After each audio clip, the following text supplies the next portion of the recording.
مشکلات زندگی کا حصہ ہے، ان کا سامنا کرنے کی بھی طاقت اللہ نے انسان میں رکھی ہے، تبھی انسان کو اشرف المخلوقات کے لقب سے نوازا گیا۔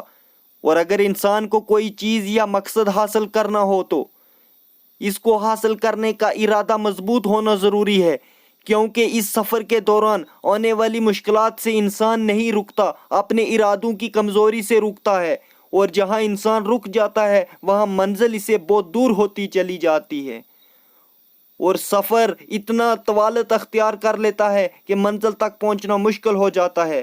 اس لیے رکنا، ہار ماننا انسان کی سرشت میں ہونا ہی نہیں چاہیے۔ کامیاب انسان وہی ہے جو تیز نہیں مگر مسلسل چلتے رہیں، مسلسل کوشش کرتے رہیں، اور کوشش کرنے والے کبھی ناکام نہیں ہوتے۔ آپ سے گزارش کروں گا کہ اس چینل کو سبسکرائب کر کے رکھیں ایسی ہی موٹیویشنل انسپائرنگ ویڈیو دیکھنے کے لیے۔ ملتے ہیں کسی اور ویڈیو میں، تب تک کے لیے دیں اجازت۔ اللہ حافظ۔